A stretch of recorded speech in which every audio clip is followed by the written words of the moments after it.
बहुत समय पहले की बात है। किरात नगर नाम के एक गांव में देवराज नाम का एक ब्राह्मण रहता था।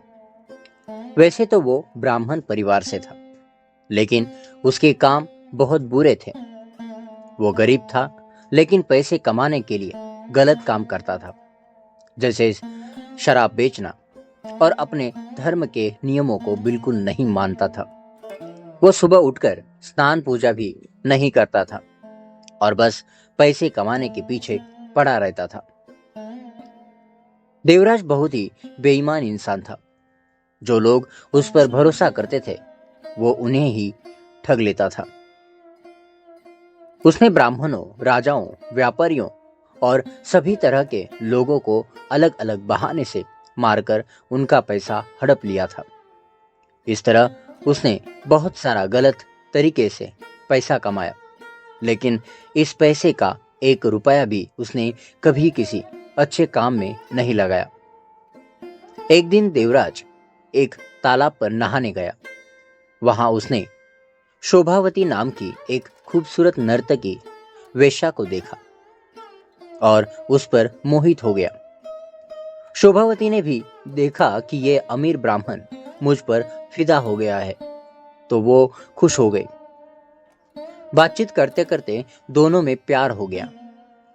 देवराज ने उसे अपनी पत्नी बनाने का वादा किया और उसने भी उसे अपना पति मान लिया। फिर वो दोनों बहुत समय तक साथ रहे, जैसे पति पत्नी रहते हैं। वो साथ खाते, पीते, सोते और घूमते थे।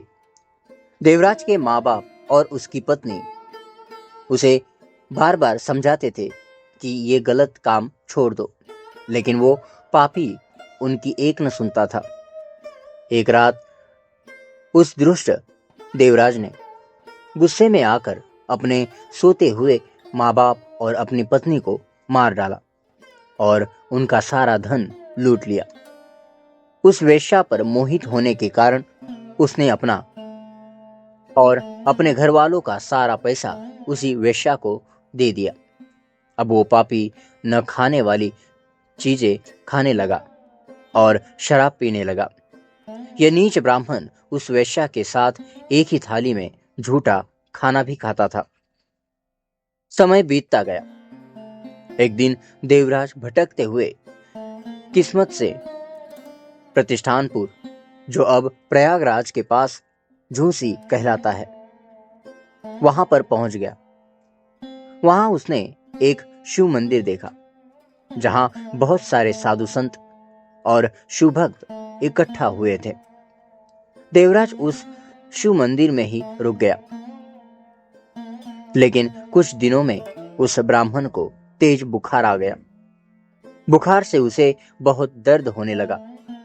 उसी मंदिर में एक पंडित जी शिव पुराण की पवित्र कथा सुना रहे थे।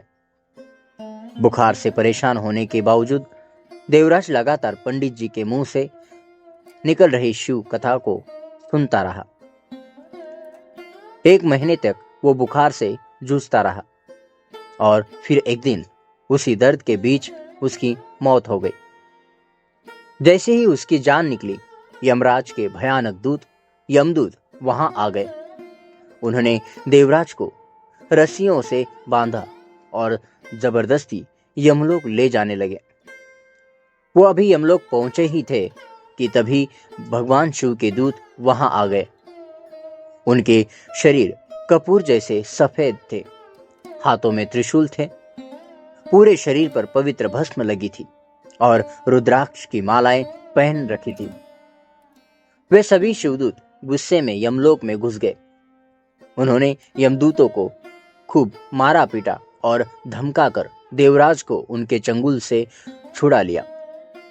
फिर एक अद्भुत हवाई जहाज में बिठाकर जब वे शिवदूत देवराज को लेकर कैलाश पर्वत जाने लगे, तो यमलोक में बहुत शोर मच गया। इस शोर को सुनकर यमराज खुद अपने महल से बाहर आ गए। उन्होंने शिव के उन चारों दूतों को देखा, जो खुद शिव जैसे लग रहे थे।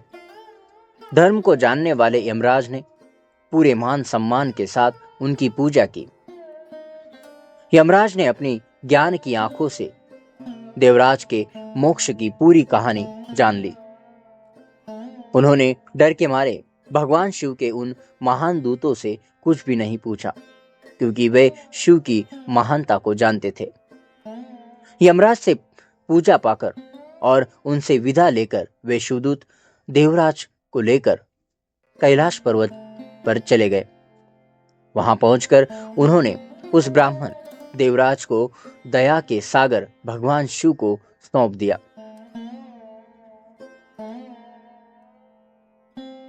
इस कहानी का क्या मतलब है? यह शिव पुराण की बहुत ही पवित्र कहानी है। यह बताती है कि अगर कोई बहुत बड़ा पापी भी शिव पुराण की कथा को सुन ले तो उसे भी मुक्ति मिल सकती है।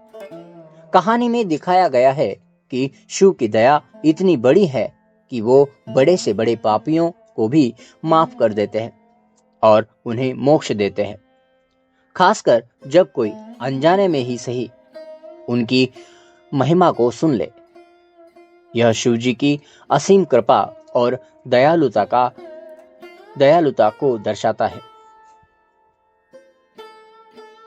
अगर आपको यह दिव्य कथा पसंद आई हो तो कृपया इसे लाइक करके अपना आशीर्वाद दें और इस ज्ञान को अपने परिवार व मित्रों के साथ शेयर करें। आपके विचार हमें कमेंट सेक्शन में जरूर बताएं। हमें उन्हें पढ़कर बहुत खुशी होगी। शिव महापुराण की इस पवित्र कथा को पूरा सुनने के लिए आपका धन्यवाद। अगर आप महादेव की और महिमाएं सुनना चाहते हैं तो हमारे चैनल पर और भी कई आध्यात्मिक वीडियो उपलब्ध हैं, उन्हें जरूर देखें और भविष्य में ऐसी और कथाएं पाने के लिए हमारे चैनल को सब्सक्राइब करना न भूलें और बेल आइकॉन दबाइए। तो मिलते हैं अगले वीडियो में, तब तक के लिए धन्यवाद। ओम नमः शिवाय।